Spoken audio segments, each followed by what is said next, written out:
ഇന്ന് എനിക്ക് നല്ല ഞണ്ട് കിട്ടിയിട്ടുണ്ട്. അപ്പോൾ അത്യാവശ്യം വലിപ്പമുള്ള ഞണ്ട് തന്നെയാണ് കിട്ടിയിരിക്കുന്നത്. അപ്പോൾ ഈ ഞണ്ട് ക്ലീൻ ചെയ്യാൻ വളരെ എളുപ്പമാണ് കേട്ടോ. ഈ സംഭവം ഇങ്ങനെ വെച്ചിട്ട് ഇതുപോലെ ഒന്ന് തുറന്നെടുക്കുമ്പോൾ ഇതുപോലെ കിട്ടും.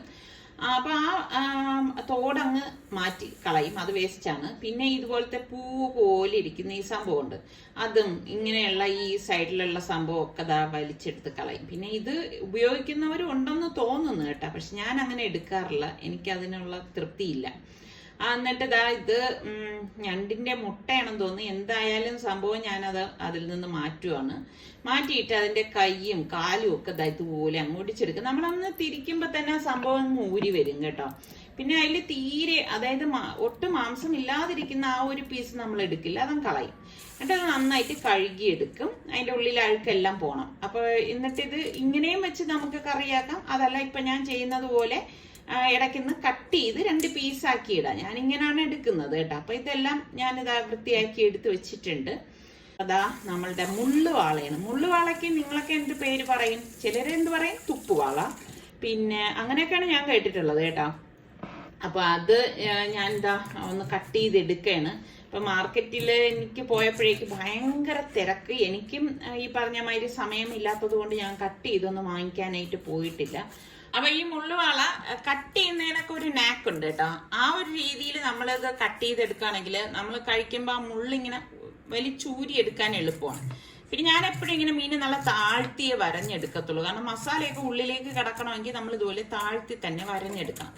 ഇനിയിപ്പോൾ ഈ മീൻ നന്നായിട്ടൊന്ന് കഴുകിയെടുക്കണം. അപ്പം ഞാൻ ഇതിവിടെ നല്ലതുപോലെ കഴുകി എടുത്തിട്ടുണ്ട്. ഇതിലേക്ക് ഞാൻ പൊരിക്കാൻ വേണ്ടിയിട്ടാണ് എടുത്തിരിക്കുന്നത്. മുളക് പൊടിയും മഞ്ഞൾപ്പൊടിയും പിന്നെ കുരുമുളക് പൊടിയും പാകത്തിനുള്ള ഉപ്പും, ഇത്രയും മസാലപ്പൊടികളാണ് ചേർത്തിരിക്കുന്നത് കേട്ടോ.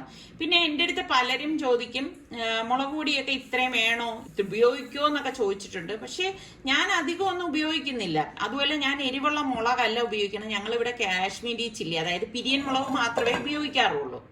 അപ്പൊ മല്ലിയില ഞാൻ നല്ല ഫ്രഷ് ആയിട്ട് കണ്ടപ്പോൾ വാങ്ങിച്ചുകൊണ്ട് വന്നതാണ്. അപ്പൊ അത് നന്നായിട്ടൊന്ന് ഇപ്പൊ ഞാൻ വൃത്തിയാക്കി കഴുകി വെള്ളമെല്ലാം കളഞ്ഞെടുത്തിട്ടുണ്ട്. അപ്പൊ അത് ഞാനിപ്പോ ഒരു കണ്ടെയ്നറിലേക്ക് വെച്ചിട്ട് സൂക്ഷിക്കുകയാണ്. മല്ലിയിലയും പുതിനയിലയും ഞാൻ വാങ്ങിയിട്ടുണ്ടായിരുന്നു. അപ്പം അത് വാങ്ങിക്കാൻ ഒരു കാര്യമുണ്ട്, അത് അടുത്ത എപ്പിസോഡിൽ ഇൻഷാല്ല ഞാൻ കാണിച്ചു തരാം, അത് വെച്ചിട്ടുള്ള റെസിപ്പി. ഇപ്പൊ പുതിനയില അതുപോലെ തന്നെ കഴുകി എടുത്ത് ആ കണ്ടെയ്നറിൽ വെച്ചിരിക്കുകയാണ്. അപ്പം ഇത് ഞാൻ ഫ്രിഡ്ജിലേക്ക് നേരെ അങ്ങ് വെക്കാനായിട്ട് പോവാണ്. അപ്പോൾ ഞണ്ട് കറി ഉണ്ടാക്കാൻ വേണ്ടിയിട്ട് ഞാൻ 3 സവോളയാണ് എടുത്തിരിക്കുന്നത്. അപ്പൊ ഇത് നെടുകയൊന്ന് കട്ട് ചെയ്തിട്ട് ഇതുപോലെ ഒന്ന് സ്ലൈസ് ചെയ്തെടുക്കും കേട്ടോ. അപ്പൊ ഞാൻ ഇതിനൊപ്പം തന്നെ പച്ചമുളകും എല്ലാം ഇതുപോലെ ഒന്ന് കട്ട് ചെയ്തെടുക്കാണ്. പിന്നെ കുറച്ച് കറിവേപ്പില എടുത്തിട്ടുണ്ട്. ഇരുമ്പ് ചട്ടി അടുപ്പത്തേക്ക് വെച്ചിട്ട് എണ്ണ ഒഴിച്ചിട്ട് കുറച്ച് ഉലുവയൊന്നും ഇട്ട് പൊട്ടിച്ച ശേഷം ഈ പച്ചമുളകും സവോളയും കറിവേപ്പിലയും എല്ലാം കൂടി ഒരുമിച്ചിട്ടിട്ട് തന്നെ ഞാനൊന്ന് വഴറ്റിയെടുക്കാണ്. ചില സമയം ഇങ്ങനെയൊക്കെ തന്നെയാണ് ഞാൻ ചെയ്യണത്, എല്ലാം കൂടി ഒരുമിച്ചിട്ടിട്ടൊക്കെ തയ്യാറാക്കി എടുക്കും. അപ്പൊ ഇതിനിടയിൽ നല്ല ചൂടല്ലേ, അപ്പം വാട്ടർമെലൺ ഞാനൊന്ന് കട്ട് ചെയ്തെടുത്തു. അപ്പൊ കുറച്ചൊന്ന് ജ്യൂസ് ആക്കി കുടിക്കാമെന്ന് കരുതി. നല്ല ചൂടെന്ന് പറഞ്ഞാൽ ഇപ്പൊ നല്ല ചൂട്. അപ്പൊ വാട്ടർമെലണിന് അത്ര ഒരു മധുരം ഇല്ലായിരുന്നു കേട്ടോ കഴിച്ചപ്പോഴേക്ക്. അപ്പൊ ജ്യൂസിൽ ഞാൻ കുറച്ച് പഞ്ചസാര കൂടി ഇടാണ്. അപ്പൊ ചില വാട്ടർമെലനൊക്കെ വാങ്ങിച്ചു കഴിഞ്ഞാൽ നല്ല മധുരമായിരിക്കും. ഇപ്പൊ ചൂടായതൊക്കെ കൊണ്ടാകാം അതിനും ഒരു മധുരമില്ല. അപ്പൊ അത് അടിച്ചതിന്റെ ഇടയ്ക്ക് നോക്കുമ്പോൾ ഉള്ളി വഴണ്ടപ്പോൾ ഞാൻ ഇഞ്ചി വെളുത്തുള്ളി പേസ്റ്റ് ഏകദേശം 1.5 ടേബിൾ സ്പൂൺ ഇട്ട് കൊടുത്തിട്ട് ഒന്ന് വഴറ്റിയെടുക്കാണ്. ഇതുപോലെ ഒന്ന് വഴണ്ട് വരണം. അപ്പോഴേക്ക് ഞാൻ 2 തക്കാളി ഒന്ന് കട്ട് ചെയ്തെടുക്കുകയാണ്. ഞാൻ ഇങ്ങനെയൊക്കെയാണ് കേട്ടോ, ഒരു ജോലിയുടെ ഇടയിൽ മറ്റൊരു ജോലി ഇങ്ങനെയൊക്കെയാണ് ചെയ്യണത്. അപ്പൊ തക്കാളിയും കൂടി ഇതിലേക്ക് ഇട്ട് കൊടുക്കാം. അല്ലെങ്കിൽ എന്താന്ന് വെച്ചാൽ ഈ മസാലക്കൂട്ട് അങ്ങ് കരിഞ്ഞു പോകും. എന്നിട്ട് ഇതുപോലെ ഒന്ന് ഇളക്കിയെടുക്കുകയാണ്. അപ്പോൾ ഇത് ഇവിടെ ഇരുന്ന് റെഡി ആകുന്ന ആ ഒരു സമയത്ത് ഞാൻ ജ്യൂസ് അടിച്ചതിനെ ഒന്ന് അരിച്ചൊഴിച്ചെടുക്കുകയാണ്. അപ്പോൾ ശരിക്കും പറഞ്ഞാൽ ഇപ്പം എൻ്റെ അടുത്ത് കഴിഞ്ഞ പ്രാവശ്യം ഞാൻ ഇതുപോലെ ചോദിച്ചപ്പോൾ കുറേ പേര് പറഞ്ഞു കേട്ടോ, വത്തക്ക പിന്നെ വേറെ എന്തൊക്കെയോ പേര് പറഞ്ഞു നിങ്ങളുടെ നാട്ടിലൊക്കെ പറയുന്നത്. ഫസ്റ്റ് ജ്യൂസ് ഞാൻ തന്നെ ഒരു ഗ്ലാസ് അങ്ങ് കുടിക്കുകയാണ്. കാരണം ഞാൻ അത്ര ടയർഡായിട്ട് നിൽക്കുകയാണ്. ഇത് നിസ്സാരക്കൊള്ളതാണ്. പിള്ളേരുടേത് അവർ വന്ന് എടുത്ത് കുടിച്ചോളൂ, ഞാൻ അവരുടെ ഫ്രിഡ്ജിലേക്ക് വെക്കുകയാണ്. നമ്മുടെ തക്കാളിയൊക്കെ ഒന്ന് വെന്ത് വരികയാണ്. ആ സമയത്ത് ഞാൻ 2 teaspoon Kashmiri chilli powder, 2 teaspoon മല്ലിപ്പൊടി, 1 ടീസ്പൂൺ മഞ്ഞൾപ്പൊടി, 1 ടീസ്പൂൺ ഗരം മസാലപ്പൊടി, പാകത്തിനുള്ള ഉപ്പ് ഇത്രയും ചേർത്തിട്ട് ഇതുപോലെ ഒന്ന് ഇളക്കി കൊടുക്കണം. ഇതുപോലെ ഇളക്കി കൊടുത്ത ശേഷം നമ്മൾ ഈ വൃത്തിയാക്കി വെച്ചിരിക്കുന്ന ഞണ്ടുണ്ടല്ലോ അത് ദേ ഇതിലേക്ക് ഇട്ട് കൊടുക്കാം. ഇതിലേക്ക് ഇട്ട് കൊടുത്തിട്ട് നല്ലതുപോലെ എല്ലാം ചേർത്തിട്ടൊന്ന് മിക്സ് ചെയ്ത് കൊടുക്കണം. ഇപ്പൊ ഞണ്ട് ഉണ്ടാക്കുമ്പോൾ ഒരിക്കലും നോൺ സ്റ്റിക് പാത്രത്തിൽ ഉണ്ടാക്കരുത്. ഞാൻ എപ്പോഴും പറയണതാണ്, പാത്രം കേടായി പോകാൻ സാധ്യതയുണ്ട്. അതുകൊണ്ട് മൺചട്ടിയിലോ ഇരുമ്പ് ചട്ടിയിലോ റെഡിയാക്കി എടുക്കാം. എന്നിട്ട് അത് നമുക്ക് മൂടി വെക്കാം.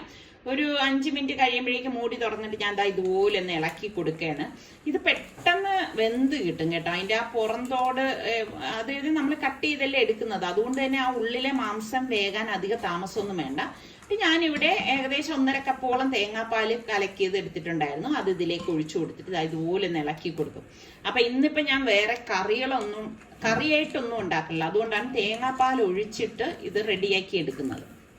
ഇവിടെ എനിക്കാണ് ഞണ്ട് കഴിക്കാൻ ഭയങ്കര ഇഷ്ടം കേട്ടോ. നിങ്ങൾക്കൊക്കെ ഞണ്ട് ഇഷ്ടമുള്ളവരുണ്ടോ? നമ്മളുടെ ഇവിടെ പിള്ളേർക്കൊന്നും വലിയൊരു താല്പര്യമൊന്നുമില്ല. മുൻപ് റിസ്വാൻ വലിയ ഇഷ്ടത്തോടൊക്കെ കഴിക്കുമായിരുന്നു. ഇപ്പൊ അത്ര വലിയ ഒരു ക്രേസ് ഒന്നും അവനും ഇല്ല. പിന്നെ കഴിക്കാത്ത നിസാറക്കായെ കൊണ്ട് ഞാൻ ഞണ്ട് കഴിപ്പിച്ചും തുടങ്ങിയിട്ടുണ്ട്. നല്ല കാൽഷ്യമാണ് കേട്ടോ ഞണ്ടില്.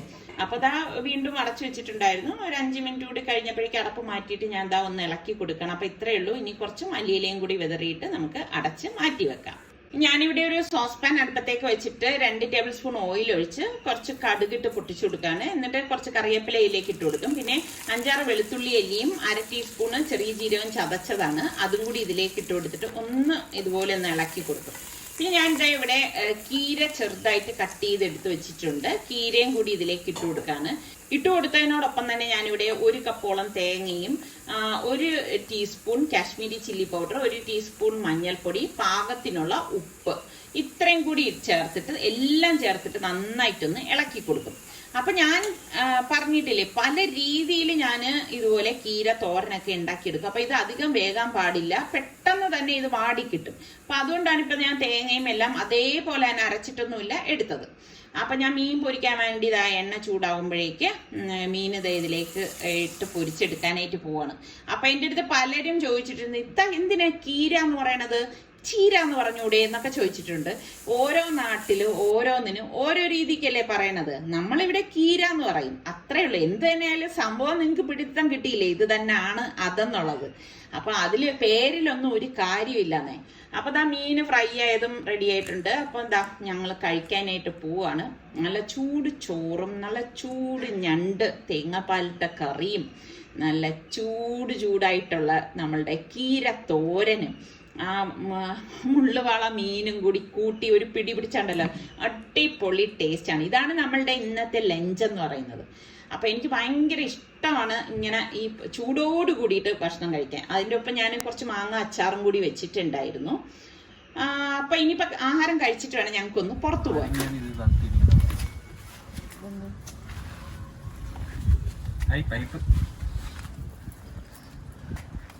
നീ ഇതെന്ത് കാണിക്കണത്? ചല്ലിയൊക്കെ എടുത്ത് മാറ്റി നേരെ ഇടണം. അത് ഞാൻ റോഡ് ടാർ ചെയ്യാൻ വേണ്ടി എടുത്തേക്ക്. അതിനൊക്കെ എന്ത് വില. വേറൊന്നും അങ്ങനെയാണ് ഈ കാറ്റാടി ഇങ്ങനെ ഈ കാറ്റാടിയില്ല ഇതുപോലെ സൈഡിൽ നിരത്തി. വേറൊന്നിനും അല്ല എനിക്ക് കുറച്ച് മണ്ണ് ആവശ്യം ഉണ്ടായിരുന്നു. എന്താ സുലു, നീ ഒരു കാര്യം ചെയ്യാൻ കറിവേപ്പിലക്കും കൂടെ ഒന്ന് തടവെടുത്ത് വെക്ക്. ഇല്ല, ഞാൻ ഈ മണ്ണെടുത്തിട്ട് ഞാൻ മുല്ലപ്പൂ പിടിച്ചേ. എന്തിപ്പോഴേ കണ്ടല്ലോ. എടേ ഈ റോസയാ? ഞാൻ സീരിയസാ പറഞ്ഞ, ഞാൻ ഈ മണ്ണിന് വേണ്ടി എടുത്തോ, അതിന് നിറയ്ക്കാൻ വേണ്ടിട്ടാ, ബൗള് നിറയ്ക്കാൻ വേണ്ടിട്ട്. ഇത് വിളി വെക്കാനുള്ള ചെടിയല്ലടാ, ഇൻഡോർ ആണിത്. അത് തന്നെ എന്റെ റൂമിൽ കൊണ്ടുവയ്ക്കാൻ വേണ്ടിട്ട്. ശരി, നിനക്ക് മണ്ണ് പോരെടുത്തിന്ന് എടുത്താ പോരെ? അവിടെ പലയിടത്താ മണ്ണിന് വേണ്ടി ചെടിയെ. ഇതെന്തായാലും ചെടിക്ക് വേണ്ട നല്ലതല്ലേ. അപ്പൊ വൈകുന്നേരം ആയപ്പോഴേക്ക് പിള്ളേരൊന്നുമില്ല, ഞങ്ങള് മാത്രം ഒന്ന് പുറത്തേക്ക് ഇറങ്ങി. നമ്മളിപ്പോ ഒരു സ്ഥലത്തേക്ക് പോവാണ്. എനിക്ക് ഇഷ്ടപ്പെട്ട ഒരു സ്ഥലമാണ്. നിങ്ങൾക്ക് ഇഷ്ടാവുന്ന തന്നെയാണ് ഞാൻ വിശ്വസിക്കുന്നത്. എത്താറായിട്ടുണ്ട്. അപ്പൊ നമ്മളിപ്പോ പോണത് വേറെ എവിടെയല്ല, നമ്മളുടെ വീടിന് ഇവിടെ അടുത്ത് തന്നെ കനകക്കുന്നിലേക്കാണ് പോണത്. അപ്പൊ അവിടെ സരസ് മേള നടക്കുന്നുണ്ട്. അപ്പൊ എനിക്കാണെങ്കിൽ ഇങ്ങനെയുള്ള സംഭവങ്ങളൊക്കെ വന്നു കഴിഞ്ഞാൽ ഒന്ന് കാണുന്നത് ഭയങ്കര ഇഷ്ടമാണ് കേട്ടോ. അപ്പം എന്റെ നിർബന്ധത്തിന് വഴങ്ങിയാണ് ഇപ്പൊ നിസാറൊക്കെ കൊണ്ടുവന്നിരിക്കുന്നത്. അപ്പം ചൂടായതുകൊണ്ട് എനിക്ക് ഒറ്റയ്ക്ക് വരാൻ ഇച്ചിരി ബുദ്ധിമുട്ടാണ്. അതാ ഏകദേശം ഒരു 5 മണിയൊക്കെ ആയപ്പോഴാണ് ഞങ്ങൾ ഇവിടെ എത്തിയത്. അപ്പൊ ഇതുപോലെയുള്ള സ്റ്റാളുകളാണ് ഇവിടെ കൂടുതൽ. സാധാരണ നമ്മള് ഈ ഓണ സമയത്തൊക്കെ കാണുന്ന സ്റ്റാളുകളില്ലേ, അതേപോലെ തന്നെയാണ് ഒരുപാട് ഇതുപോലെയുള്ള പാത്രങ്ങള്, പിന്നെ മരത്തടിയുടെ ഇതുപോലെ മരത്തിൽ ഉണ്ടാക്കിയ സംഭവങ്ങള്, ചെടികള്, ഇങ്ങനെയുള്ള ഒരുപാട് ഐറ്റംസ് ഉണ്ട്. അപ്പൊ ആദ്യം ഞാൻ ഇതെല്ലാം നോക്കി കാണുകയാണ്. അപ്പൊ കാണാൻ തന്നെ നല്ല രസമുണ്ട് കേട്ടോ, ഓരോ സ്റ്റാളും ഇങ്ങനെ. പിന്നെ ചിലതൊക്കെ സെറ്റ് ചെയ്യാനും ഉണ്ട്. ഇതിപ്പോ 2ാമത്തെ ദിവസം.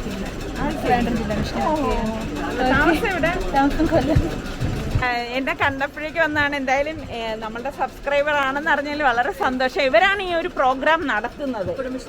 എന്താണ് ഇതിന്റെ മൊത്തം, നിങ്ങൾ എന്താണ് ഉദ്ദേശിക്കുന്നത് പരിപാടി? ഞാൻ ശരിക്കും ഈ സരസ് മേള കേരളത്തിലെ കുടുംബശ്രീ വഴി ഇൻട്രൊഡ്യൂസ് ചെയ്ത ഒരാളാണ്. ഓക്കെ. ഗ്രാമവികസന വകുപ്പ് നടത്തിക്കൊണ്ടിരുന്ന ദേശീയ സരസ് മേള സംസ്ഥാനത്ത് ആദ്യമായി കുടുംബശ്രീ മിഷൻ വഴി നടപ്പിലാക്കാൻ തീരുമാനിച്ചപ്പോൾ കുടുംബശ്രീ വഴി സരസ് മേള ആദ്യമായി നടത്താൻ അവസരം ലഭിച്ച കൊല്ലത്തെ കുടുംബശ്രീയുടെ ജില്ലാ മിഷൻ കോർഡിനേറ്റർ ആയിരുന്നു. അപ്പൊ എനിക്ക് ഇങ്ങനെയൊക്കെ ഉള്ള ഐറ്റംസ് ഒക്കെ ഉള്ള സ്റ്റാളുകളാണ് ഇഷ്ടം കേട്ടോ. അതിങ്ങനെ നോക്കാനും കാണാനും ഒക്കെ ഇഷ്ടമാണ്. ഇത് പുട്ടുകുറ്റിയാണ്, പക്ഷെ ഈ ഒരു പുട്ടുകുറ്റി എനിക്ക് വലിയ താല്പര്യമുള്ള ഐറ്റം അല്ല. അപ്പൊ അതാ ഈ കയ്യിരിക്കണ ആ ഒരു മുറം എനിക്ക് വാങ്ങിച്ചാൽ കൊള്ളാന്നുണ്ട്. പക്ഷെ ഇപ്പൊ വാങ്ങിക്കുന്നില്ല, തിരിച്ചു വരുന്ന സമയത്ത് ഇതൊക്കെ വാങ്ങിക്കാം. അല്ലെങ്കിൽ പിന്നെ നമ്മൾ ഇതും എടുത്തിട്ട് പോണ്ടേ. പിന്നെ ഈ ചെടികളുടെ സ്റ്റാളിലൊക്കെ വെച്ചിരിക്കുന്ന സംഭവങ്ങൾ കാണാൻ തന്നെ നല്ല രസമുണ്ട്. ഇപ്പൊ നമ്മൾക്ക് വേണമെങ്കിൽ നിങ്ങൾ വീട്ടിൽ വേണമെങ്കിൽ വീട്ടിൽ എത്തിക്കോ. അപ്പൊ നമ്മളുടെ ഒരു സബ്സ്ക്രൈബർ ആണെന്ന് പറഞ്ഞു. നിസാറിക്കയെ കണ്ടപ്പോഴാണ് മനസ്സിലായതല്ലേ?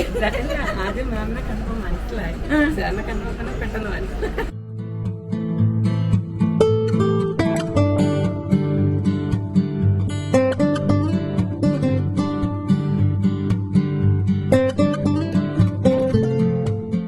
നിങ്ങൾക്ക് വല്ല പരിചയമുണ്ടോ ആളിനെ? ഒന്ന് നോക്കിട്ട് പറഞ്ഞേ. നിലമ്പൂരിൽ ഇങ്ങ് എത്തിയിരിക്കുകയാണ് നമ്മുടെ നാട്ടില്. ഇത് ഞാന് നമ്മുടെ വിജയകുമാരിയുടെ അടുത്ത് അവിടെ വെച്ചിട്ട് പറഞ്ഞ് ചെയ്ത മോഡലാണ്. പക്ഷെ വിജയകുമാരിക്ക് ഇത് അങ്ങോട്ട് എനിക്ക് തരാൻ തൃപ്തയല്ല. കാരണം ഞാൻ പറഞ്ഞ ആ മോഡൽ അത്ര ആയിട്ടില്ല. അതുകൊണ്ട് അപ്പൊ എനിക്ക് വേറെ ചെയ്യാമെന്നാണ് പറഞ്ഞിരിക്കുന്നത്. പോലെ ചെയ്തു ഇത് ചെയ്തിട്ട് നോക്കുമ്പോ ഇതായിട്ടില്ല, അപ്പൊ പിന്നെ എല്ലാം ചെയ്ത് വെച്ചു. അപ്പൊ മറ്റേത് വരുമ്പോ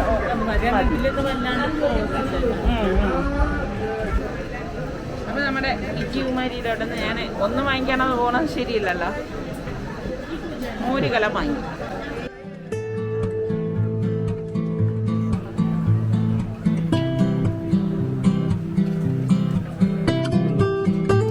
വഴി നീളം ഇങ്ങനെ നടന്ന് തവിയെടുപ്പാണ് ജോലി. ഞാൻ ഇങ്ങനെയൊക്കെയുള്ള സംഭവങ്ങളെ വാങ്ങിക്കാറുള്ളൂ.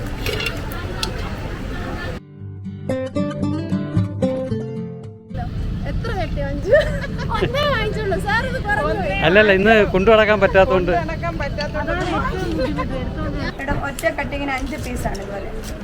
ഇതുപോലെ വീണ്ടും നമുക്ക് പൊടിയായിട്ട് അരിഞ്ഞെടുക്കാം. ഇതിനെ കൈകൾ എൻ്റെ അത് ഇട്ട് കൊടുക്കല്, കൈ ഇട്ട് കൊടുത്താൽ അതുപോലെ 5 പീസാണ്. ഇതിപ്പോ ഞാനല്ല വേണം എന്ന് പറഞ്ഞ് വാങ്ങിക്കണത്, നിസാറിക്കയാണ്. അപ്പൊ നിസാറിക്കക്ക് കളിക്കാൻ വേണ്ടി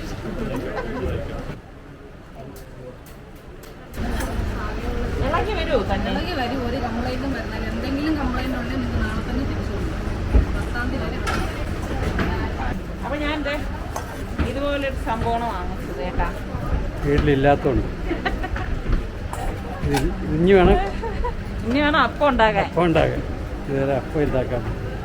മറ്റൊരു പ്രധാന അട്രാക്ഷൻ എന്ന് പറഞ്ഞു കഴിഞ്ഞാൽ ഇവിടുത്തെ ഫുഡ് കോർട്ടാണ്. അപ്പൊ നമ്മളുടെ ഇന്ത്യയിലെ പല സ്റ്റേറ്റിന്റെയും അതുപോലെ തന്നെ നമ്മളുടെ കേരളത്തിന്റെ പല ഡിസ്ട്രിക്റ്റിന്റെയും സ്റ്റാളുകൾ ഉണ്ടായിരുന്നു. അപ്പൊ അതിന് മുകളിൽ എവിടെ ഏതൊക്കെയാണെന്നുള്ളത് ഇതുപോലെ എഴുതിയിരിക്കും. എനിക്കിങ്ങനെ കാണാൻ ഭയങ്കര ഇഷ്ടമാണ്. അപ്പം ഞാനിങ്ങനെ ഓരോ സ്റ്റാളും ഇങ്ങനെ നോക്കി നടക്കുകയാണ് കേട്ടോ. അപ്പം അവരുടെ ഫുഡ് എന്താണ്, ഇവിടെ എന്താണ് സ്പെഷ്യൽ, ഇതൊക്കെ കാണാനാണ് എനിക്ക് താല്പര്യം. അപ്പം ഇതെല്ലാം എല്ലാം അപ്പോഴേ തന്നെ ലൈവായിട്ടൊക്കെ അവര് റെഡിയാക്കിയൊക്കെ കൊടുക്കുന്നുണ്ട്. അപ്പൊ ഇതിന്റെ ഇടയിൽ നമ്മളുടെ കുറച്ച് ആൾക്കാരെയൊക്കെ കാണുന്നുണ്ട്. ശരിക്കും ഇതൊക്കെ കാണുമ്പോൾ ഭയങ്കര സന്തോഷമാണ്. ഞാൻ എപ്പോഴും പറയുന്ന പോലെ അവർക്കും സന്തോഷം, എനിക്കും സന്തോഷം, ഇത് കണ്ടു നിൽക്കുന്നവർക്കും സന്തോഷം. അപ്പൊ നമ്മൾക്ക് ചായ കുടിച്ചിട്ടില്ലായിരുന്നല്ലോ. അപ്പൊ നമ്മൾ ചായ കുടിച്ചത് നോക്കുമ്പോഴേക്കുണ്ട് നമ്മുടെ തിരുവനന്തപുരത്തിന്റെ സ്റ്റോളിൽ നിന്ന് തന്നെയാണ് അടിച്ച ചായ ഇപ്പൊ വാങ്ങിച്ച് കുടിക്കുന്നത് കേട്ടോ. അപ്പൊ ചായ കുടി കഴിഞ്ഞിട്ട് നമ്മള് കഴിക്കാനൊന്നും നിന്നില്ല. അപ്പൊ ഞാൻ നമ്മുടെ വീണ്ടും ആൾക്കാരെ കണ്ടപ്പോ കുറച്ചു നേരം അവരുമായിട്ടൊക്കെ സ്പെൻഡ് ചെയ്യാനായിട്ട് ഞാൻ സമയം കണ്ടെത്തും. അപ്പോ അതൊക്കെ കഴിഞ്ഞിട്ടും ഞാനിങ്ങനെ ഈ സ്റ്റോളിൽ ഓരോരുത്തർ എന്തൊക്കെയാണ് വാങ്ങുന്നത്, അവിടുത്തെ എന്താണ് സ്പെഷ്യൽ, ഇതൊക്കെ നോക്കണം. പിന്നെ ഒരറ്റത്ത് ഇങ്ങനെ കലാപരിപാടികളും ഒക്കെ നടക്കുന്നുണ്ട്. അപ്പോ ഇങ്ങനെ ഓരോ സ്റ്റോളിലും അവരുടെ ആ ഒരു നാടിന്റെ സ്പെഷ്യൽ ആയിട്ടുള്ള ഐറ്റംസ് ഒക്കെയാണ് ഉള്ളത്.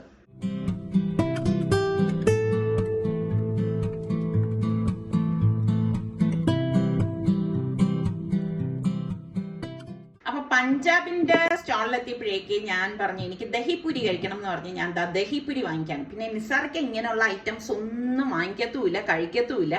കഴിക്കുന്നവരെ കൂടെ മടിപ്പിക്കുന്ന ഒരു സ്വഭാവം കൂടി നിസാർക്കയുടെ കയ്യിലുണ്ട് കേട്ടോ. എന്തായാലും ഞാനത് കഴിച്ചു. എനിക്ക് അത്ര വലിയ ഒരു തൃപ്തിയൊന്നും തോന്നിയില്ല കേട്ടോ, വാസ്തവം പറഞ്ഞു കഴിഞ്ഞാല്.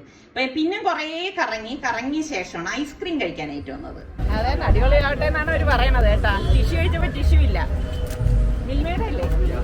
മിൽമേടതാണ് സംഭവം. പലപ്പോഴും മിൽമേയുടെ സ്റ്റോളിൽ വരുമ്പോഴേക്ക് ഞാൻ വീഡിയോയിൽ പലപ്പോഴും കാണിച്ചിട്ടുള്ളതാണ് ടിഷ്യൂ ഉണ്ടാവത്തില്ല എന്നുള്ളത്.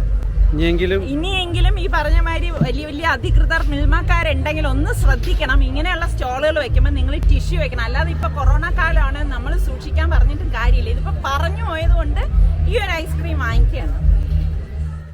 ഞാൻ ഈ പറഞ്ഞത് ഒരു വ്യക്തിക്കോ അല്ലെങ്കിൽ സ്ഥാപനത്തിനോ എതിരായിട്ടൊന്നും അല്ല. എനിക്കിതിനു മുൻപ് 1-2 അനുഭവങ്ങൾ വന്നതുകൊണ്ടാണ് ഞാൻ ഇങ്ങനെ പ്രതികരിച്ചത്. ആരെങ്കിലും ഒക്കെ ഒന്ന് പറഞ്ഞാലല്ലേ ഇതിന്റെ അധികൃതരെങ്കിലും ഇങ്ങനെയുള്ള കാര്യങ്ങൾ ഒന്ന് ശ്രദ്ധിക്കത്തുള്ളൂ. അപ്പൊ നിങ്ങൾക്കും ഇതുപോലെയുള്ള അനുഭവങ്ങളൊക്കെ ഉണ്ടെങ്കിൽ ഒന്ന് താഴെ കമന്റ് ചെയ്യാം. അപ്പൊ ഇന്നത്തെ നമ്മളുടെ എപ്പിസോഡ് നിങ്ങൾക്ക് എല്ലാവർക്കും ഇഷ്ടമായെന്ന് വിശ്വസിക്കുന്നു. അടുത്ത് നമുക്ക് നല്ല റെസിപ്പിയോ വ്ളോഗോ ആയിട്ടൊക്കെ കാണാം. അതുവരയ്ക്കും എല്ലാവർക്കും ബൈ.